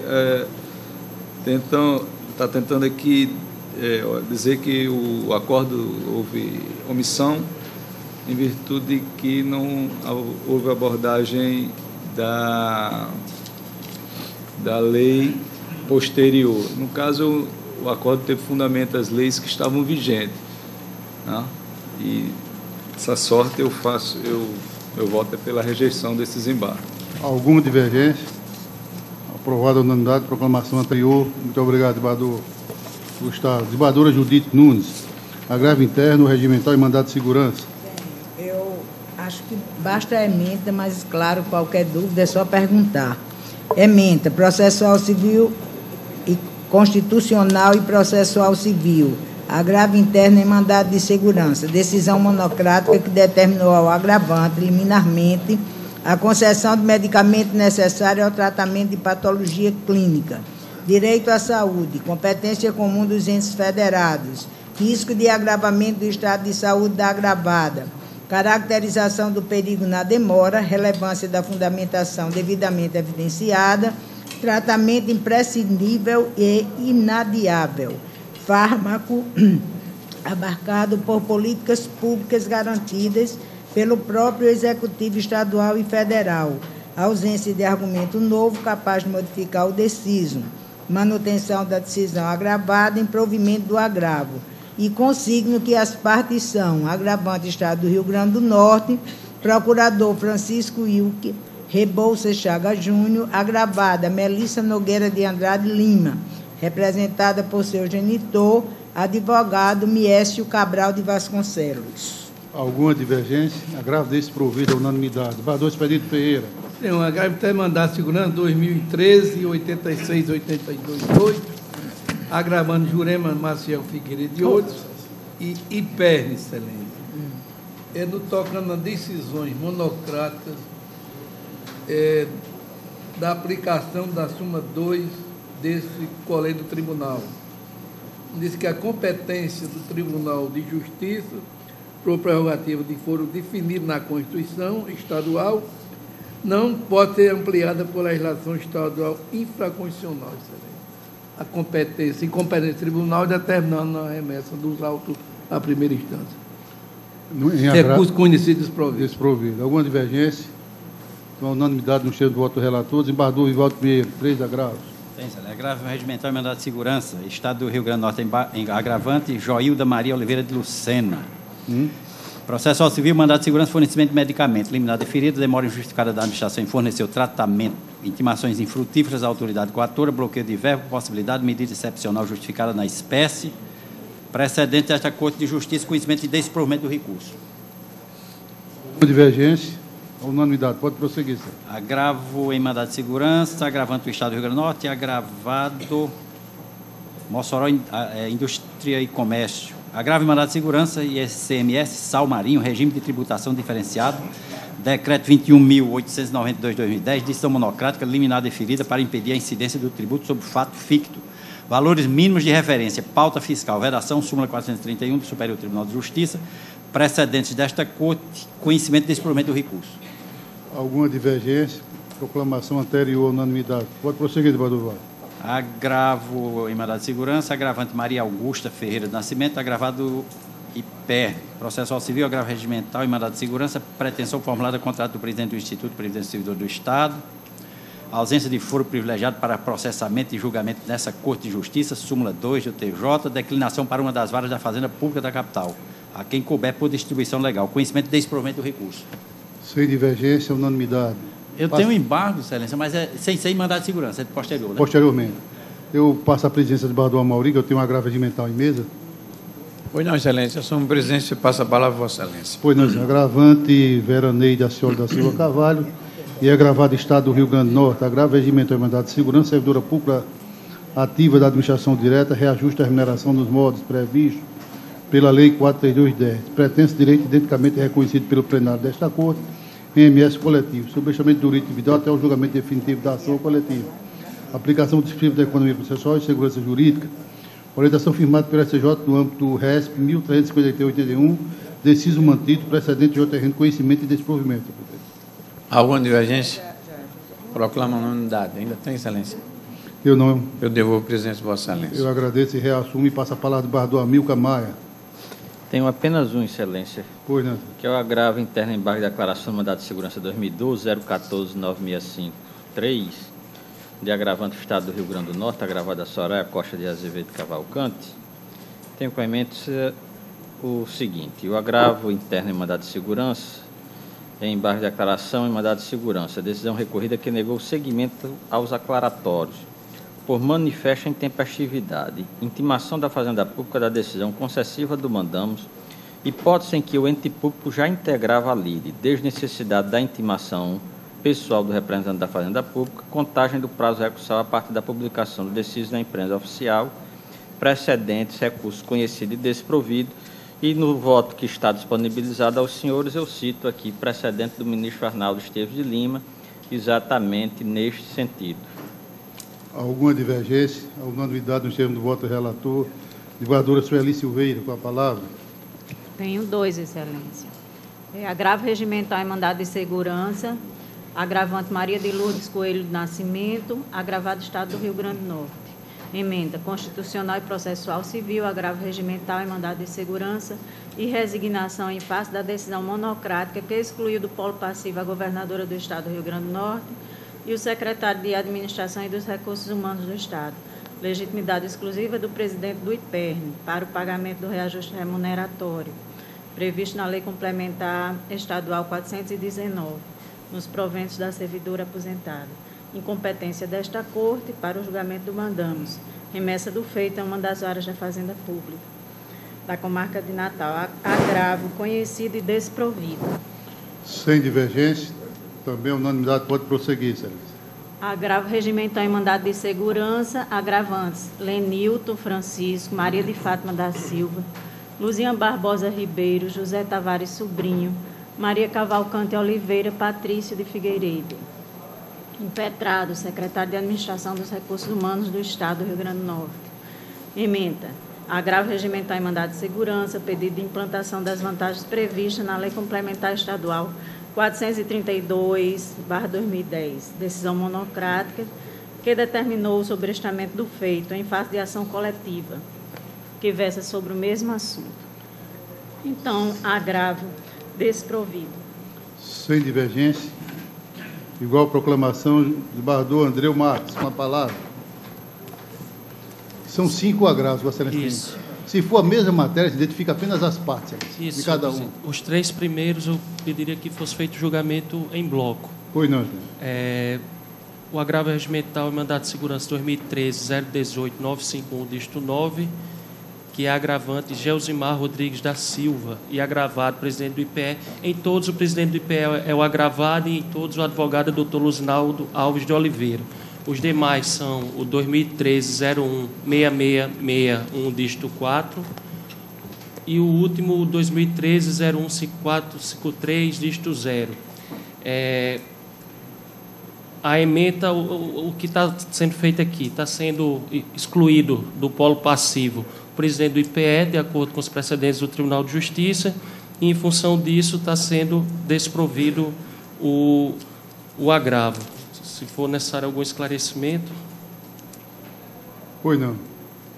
Então, unanimidade também nos termos do voto do relator. Tem mais 2, né, Excelência? Isso. O próximo é o agravo regimental e mandado de segurança liminar 2013-009227, dígito 8. Agravante Jorge Paiva da Silva e outros, advogado Dr. Luzinaldo Alves de Oliveira, impetrados presidente da Fundação José Augusto, governador do Estado, etc. Aqui é aquela questão, senhor presidente, em que há mandado de segurança coletivo e a relatora determinou a suspensão do mandado de segurança individual até que a ação coletiva fosse julgada. Então, também em sintonia com os precedentes do Tribunal de Justiça, estou improvendo. Sem divergência, unanimidade no seu voto do relator. Por fim, o agravo interno no mandado de segurança 2013-022-191, dígito 0, agravante Isaac da Silva Portela, ele advoga em causa própria, agravado juíza de direito da 13ª Vara Civil da comarca de Natal. Aqui foi um pedido de renovação de mandado de segurança que eu entendi por bem e conheci como agravo interno. De toda maneira, eu estou dizendo que caberia da decisão que ele se insurgiu um recurso próprio nos termos do Código de Processo Civil e que não é possível a utilização do mandado de segurança como sucedâneo recursal. Então, estou desprovendo também esse agravo interno. Sem divergência, a unanimidade, desembargadora Judite tem a palavra. Excelência, é uma cautelar numa ação direta de inconstitucionalidade com pedido de liminar, número 16.931, dígito 1. Requerente ao Procurador-Geral de Justiça adjunto do Rio Grande do Norte, requerido da Assembleia Legislativa. Relatando. Trata-se de ação direta de inconstitucionalidade com pedido de medida cautelar, proposto pelo Procurador-Geral de Justiça adjunto do Estado do Rio Grande do Norte, em face dos artigos 22, incisos 1, 2 e 3, parágrafos 1º e 2º e 24 caput e parágrafos 1º e 2º, ambos da Resolução número 051/2012, editada pela Assembleia Legislativa do Estado do Rio Grande do Norte, que dispõe sobre quadro de pessoal, plano de carreira, cargos e atribuições dos servidores do Poder Legislativo Estadual. Aduz o requerente, em primeiro plano, que o artigo 22 da aludida resolução, com seus incisos e parágrafos, permite o enquadramento de ocupantes de quaisquer cargos de nível superior em cargos com natureza e atribuições distintas, instituindo ainda direito à gratificação paga no percentual de 30% sobre os cargos nos quais foram os servidores enquadrados, criando verdadeira forma derivada de provimento de cargo público, em afronta aos artigos 26, inciso 2 da Constituição Estadual, combinado com o artigo 37, inciso 2 da Constituição Federal. Por outro lado, ao criar a equiparação de vencimentos entre ocupantes de cargos com escolaridade e atribuições flagrantemente distintas, o artigo 24 caput e parágrafos 1º e 2º da mesma resolução violaria os princípios constitucionais da moralidade e da proporcionalidade, artigo 26 caput da Constituição Estadual, permitindo que servidores ocupantes de cargos de nível fundamental passem a ter vencimentos equiparados aos do cargo de técnico legislativo, que é de nível médio, e de analista legislativo, que exige formação superior. Defendendo a existência dos requisitos da relevância do pedido fomos boniuris e do perigo irreparável, perigo in mora, solicitou a concessão de medida cautelar para suspender a vigência de referidos dispositivos até o julgamento da ação. Anexou aos autos os documentos de folhas. Não verificada situação de excepcional urgência, foram oficiadas às autoridades requeridas nos termos do artigo 10 caput da Lei 9.868/99, em atendimento ao despacho de folhas 38. As folhas 41 a 51, manifestou-se o presidente da Assembleia Legislativa do Estado do Rio Grande do Norte, deputado Ricardo Mota, sustentando, em primeiro lugar, prejudicial de não conhecimento da ação, tendo em vista que o controle abstrato de inconstitucionalidade deflagrado direciona-se contra a norma interna de efeitos imediatos, que não guarda a abstração e generalidade típicas do que se chama de lei em tese. Esta, sim, fatível de ser objeto de ação direta de inconstitucionalidade, destacando que a resolução questionada foi editada dentro dos limites da competência privativa daquela instituição. Artigo 35, inciso 1 da Constituição Federal. Acresceu ainda que o mesmo artigo da Constituição Estadual, no seu inciso 2, assegura à Assembleia a autonomia, em respeito à independência dos poderes, para transformar, extinguir e prover cargos, empregos e funções dentro do âmbito de seus serviços, suscitando precedentes do Supremo Tribunal Federal, no sentido de que matéria interna corporis só pode encontrar solução no âmbito do Poder Legislativo, não ficando sujeita à apreciação do Poder Judiciário. Registra, por fim, que não se trata de autorizar ingresso de pessoas alheias ao quadro da instituição, sem o necessário concurso público, mas sim de mero reenquadramento de servidores efetivos da Casa no exercício legítimo da autonomia organizacional acima destacada, ressaltando que o artigo 24 da Resolução 51/2012 apenas cria plano de incentivo à qualificação dos servidores. O Procurador-Geral do Estado acostou-se às informações prestadas pela Assembleia Legislativa, opinando pela constitucionalidade dos dispositivos questionados, e é o relatório. Em discussão, relatório. Aprovado. Pode prosseguir, senhor. Trata-se, como visto, de ação direta de inconstitucionalidade com pedido de medida cautelar, proposto pelo Procurador-Geral de Justiça Adjunto do Estado, em face dos artigos que eu já citei, diante do que dispõe a Resolução 051/2012. Ainda que em seara de mera cognição inicial da controvérsia, parece-me oportuno assentar que não vislumbra elementos para reconhecer in limine a procedência jurídica da prejudicial de não conhecimento sustentada pelo presidente da Assembleia Legislativa Estadual. é de fato pacífica, por posição sedimentada no âmbito do próprio excelso pretório, a impossibilidade de ajuizamento de ação direta de inconstitucionalidade contra ato normativo de efeito concreto, conforme, por exemplo, a ADI 4040 da relatoria da ministra Carmen Lúcia, julgada em 19 de 6 de 2013, por não estarem tais atos dotados das características de abstração e generalidade que são exigidas pela via eleita. No entanto, mesmo ressaltando que tal questão poderá ser melhor aprofundada no exame de mérito da presente ação, após manifestação formal da Procuradoria-Geral de Justiça, entendo que, ao dispor genericamente sobre o enquadramento de servidores da Assembleia, o ato normativo impugnado teria caráter normativo e abstrato, tornando-se passível do controle concentrado de constitucionalidade na linha dos seguintes precedentes do mesmo Supremo Tribunal Federal. Aqui eu venho enumerando a DI 4108, a DI 4509 e a DI 4587. Essa é razão pela qual não acolho, nesse momento inicial, a prejudicial destacada. Alguma divergência? Prejudicial? Então, não acolher a unanimidade. Eu estou conhecendo aqui, em princípio. Quanto à medida de natureza liminar pendente, é sabido que, para a concessão de cautelar em ação direta de inconstitucionalidade, devem estar presentes conjuntamente os requisitos do fumus boniuris, consubstanciado pela relevância da fundamentação, e do periculum in mora, consistente em risco real diretamente relacionado à manutenção da eficácia do ato normativo questionado. Por força do artigo 10 da Lei 9.868/99, a medida cautelar em ação direta de inconstitucionalidade deve ser concedida por decisão da maioria absoluta dos membros do tribunal, motivo pelo qual submeto o pedido cautelar do Ministério Público a este plenário. Em caso, em juízo de vislumbre perfunctório, entendo que o requerente não comprovou com sucesso a existência do requisito do periculum in mora, tendo em vista que a norma legal que se pretende declarar inconstitucional foi editada,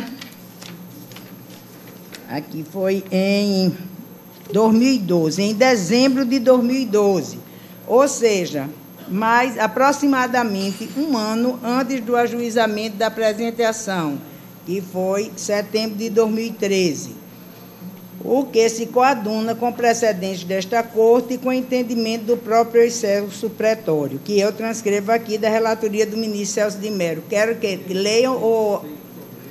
Ademais, ainda que se entenda que tal lapso não seja substancial o suficiente para afastar o perigo da demora, o que suscito a título de mera hipótese, parece-me forçoso reconhecer, especialmente em seara antecipatória, que a alegada inconstitucionalidade que fundamenta o pleito ministerial não detém clareza meridiana, pois reclama o aprofundamento de questões pertinentes ao mérito, tais como o exame da natureza jurídica de ato interno das Assembleias Legislativas, bem como a modulação e confronto de princípios de similar gênese constitucional, reserva legal e segurança jurídica. Trago aqui um precedente do Tribunal de Justiça do Rio Grande do Sul, no seguinte sentido: mandado de segurança, ato da mesa diretora da Assembleia Legislativa, que suspendeu a eficácia da decisão que concedera aos servidores efetivos gratificação prevista no artigo 22 da Lei Estadual 7.098, de 77, e consta na parte que mais interessa. A ponderar, todavia, o princípio da segurança jurídica sob o princípio do Estado de Direito e de sua dimensão subjetiva, a proteção da confiança, a assegurar a estabilidade das situações criadas administrativamente por longo período de tempo. Não bastasse ter a resolução da mesa diretora força de lei ordinária, especialmente no que respeita à criação, transformação de cargos e funções e fixação da respectiva remuneração. No caso aqui, foi um mandado de segurança que foi a ação mandamental ao final concedida. Digo eu, não se trata em absoluto de antecipação de posicionamento de mérito, mas apenas de registrar que, nessa fase processual, seria prematura eventual conclusão sobre as inconstitucionalidades alegadas, o que também afasta, em meu sentir, o pressuposto cautelar do fumus boniuris.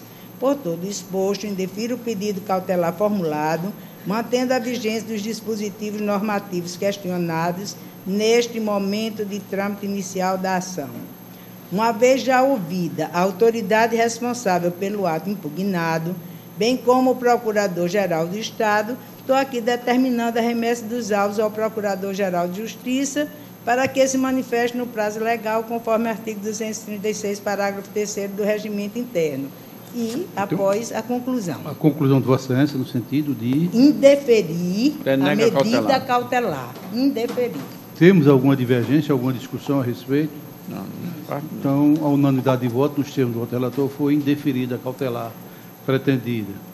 Passamos agora de embargo de declaração e outro tipo de processo. Desembargador Vivaldo Pinheiro tem a palavra.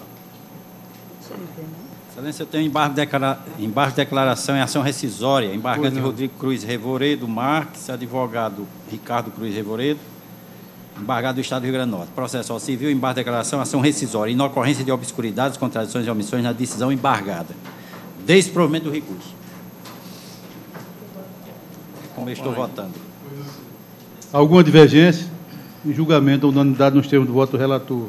Desembargadora Sueli Silveira. Embargo de declaração em embargos à execução. Embargante Elisângela da Silva Torres, embargado do Estado do Rio Grande do Norte. Processo civil, embargos de declaração, alegação de omissão no acordo que condenou a parte embargante em honorários advocatícios, inobservância da gratuidade judiciária deferida, hipótese de suspensão da cobrança, prevista no artigo 12 da Lei número 1060/50, precedentes desta Corte, conhecimento e provimento dos embargos apenas para suprir a omissão da suspensão da cobrança de honorários. Alguma divergência? Então, a unanimidade nos termos do voto da relatora, Vossa Excelência pode prosseguir. Tem um outro. Embargos de declaração em reclamação. Embargante Cleide Alves Marinho de Azevedo, embargado, Estado do Rio Grande do Norte. Ementa, processo civil, embargos de declaração em reclamação, alegada, omissão do acórdão, inexistência de obscuridade, contradição ou omissão, inocorrência de qualquer das hipóteses previstas no artigo 535 do Código de Processo Civil, pretensão de rediscussão da matéria, a pretexto de pré-questionamento, rejeição dos embargos de declaração. Se quiserem mais algum esclarecimento, posso dar. Em discussão, alguma divergência, rejeitado ou não dado nos termos do voto de Vossa Excelência. Desembargador Gilson Barbosa. Embargo de declaração em pedido de desaforamento, número 2011, 17831, dígito 4, da comarca de Pendências, embargante Francisco Xavier Leonês, advogado Dr. Félix Gomes Neto.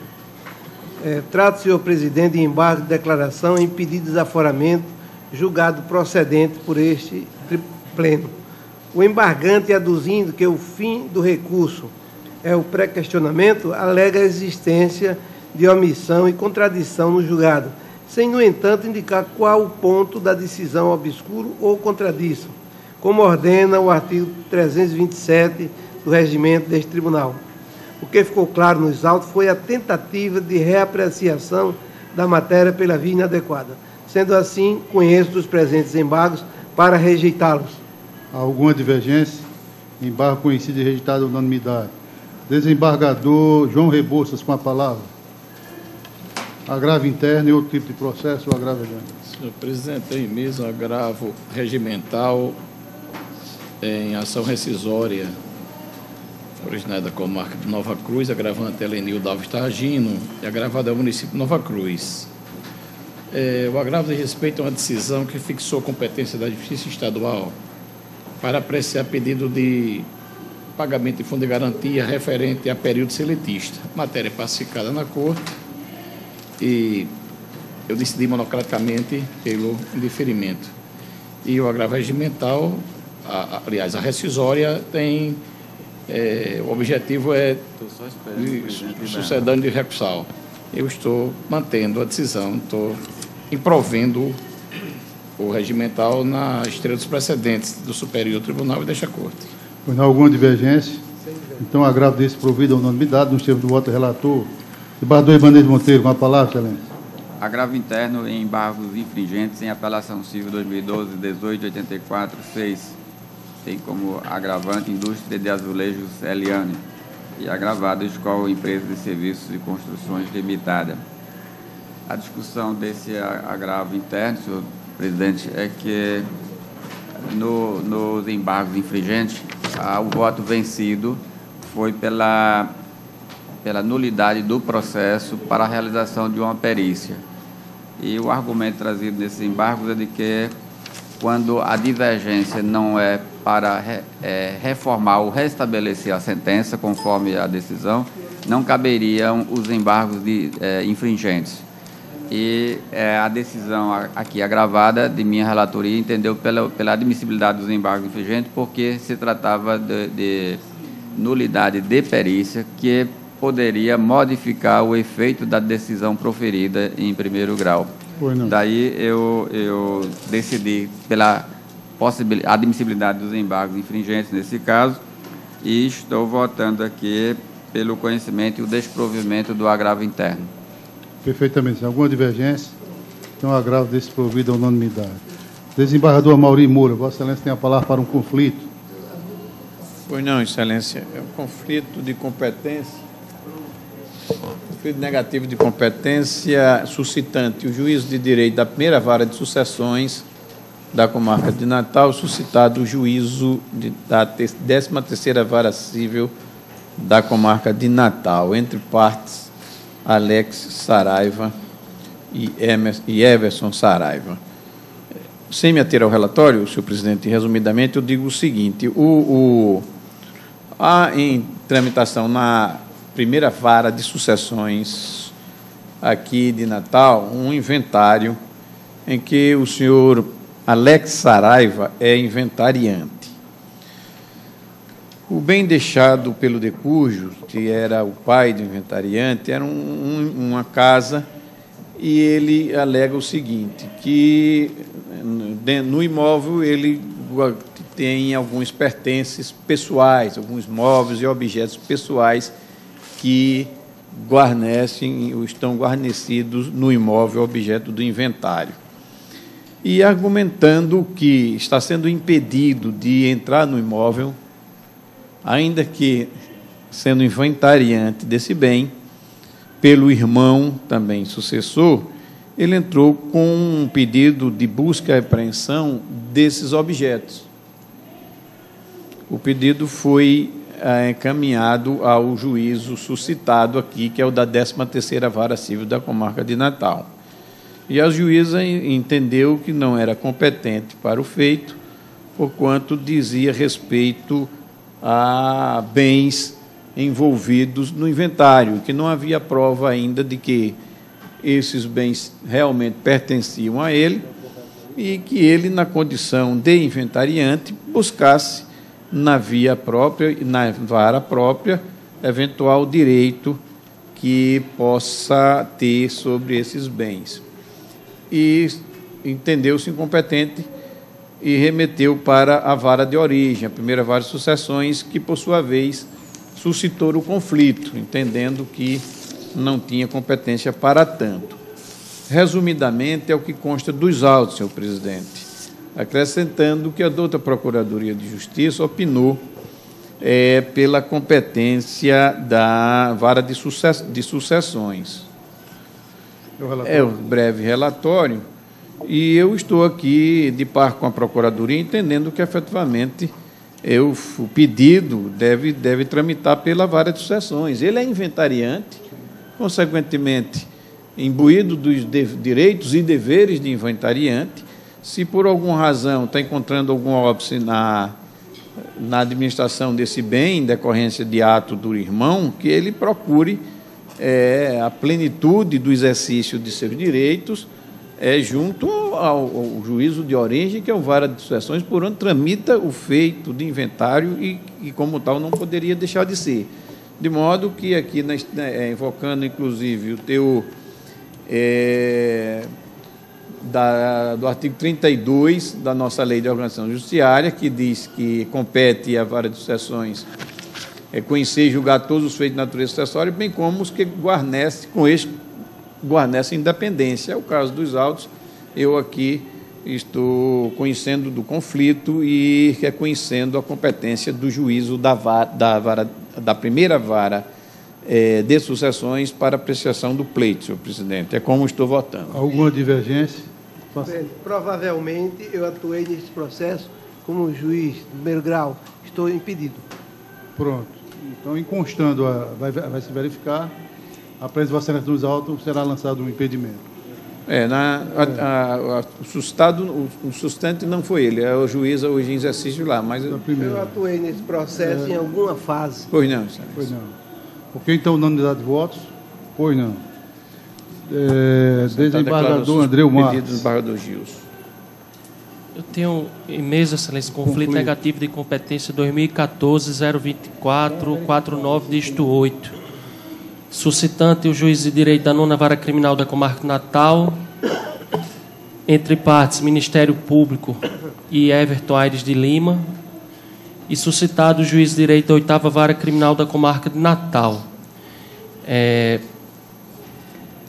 Resumidamente, senhor presidente,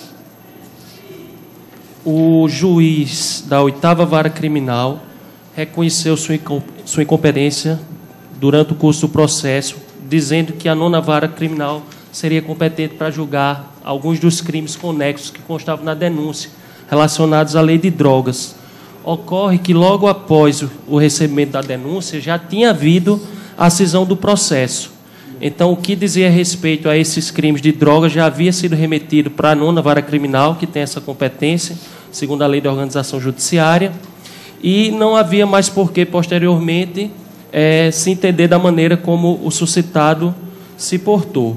E aqui, então, em consonância com o parecer do Ministério Público, da Procuradoria, da 2ª Procuradoria de Justiça, eu estou conhecendo o conflito, mas estou dizendo que a competência para julgar o caso é do suscitado, ou seja, da 8ª Vara Criminal da Comarca de Natal. Sem divergência. Então, conflito conhecido, a unanimidade, no termo do voto do relator. Vereador Glauber Rego, Vossa Excelência tem a palavra. Senhor presidente, em mesa o conflito negativo de competência número 2014-002259, dígito 7. Suscitante, juízo de direito da 2ª Vara Criminal do Distrito Judiciário da Zona Norte da Comarca de Natal. Suscitado, juízo de direito do Juizado de Violência Doméstica e Familiar contra a Mulher da Comarca de Natal. Eu vou ler a ementa e qualquer dúvida, o voto está disponibilizado. Processo penal, conflito negativo de competência instaurado entre o juízo de direito da 2ª Vara Criminal do Distrito Judiciário da Zona Norte e do Juizado de Violência Doméstica e Familiar contra a Mulher, ambos da Comarca de Natal.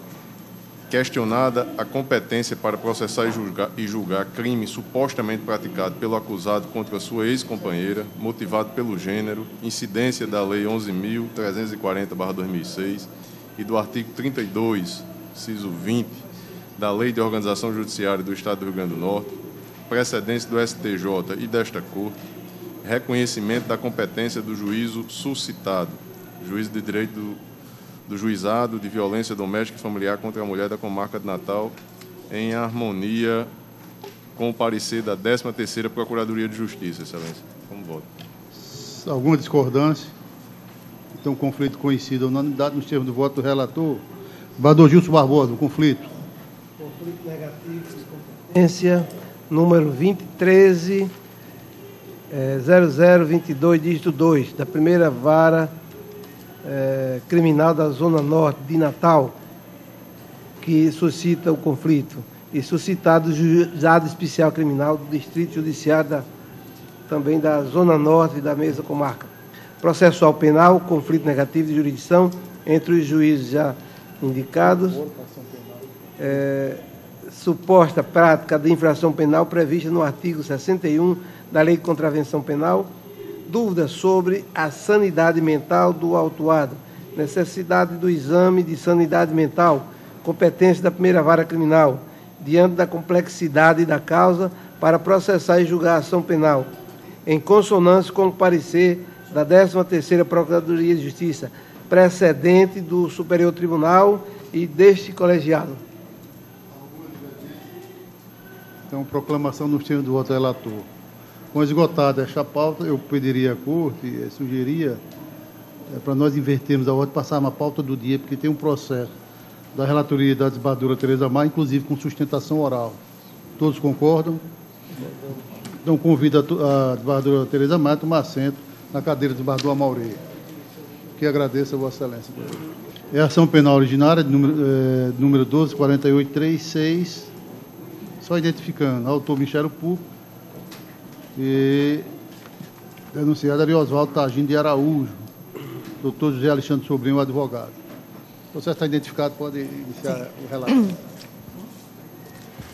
O Procurador-Geral de Justiça do Estado do Rio Grande do Norte, no uso de suas atribuições legais, ofereceu denúncia contra Ariosvaldo Targino de Araújo, prefeito do município de João Câmara, devidamente qualificado nos autos. Ressalta, em síntese, que, conforme restou apurado nos autos do procedimento investigatório criminal número 128/2012, o prefeito do município de João Câmara, senhor Ariosvaldo Targino de Araújo, omitiu de forma intencional dados técnicos indispensáveis à propositura da ação civil pública requisitada pela primeira Promotoria de Justiça da Comarca de João Câmara nos autos do inquérito civil número 10/12, primeira Procuradoria de João Câmara.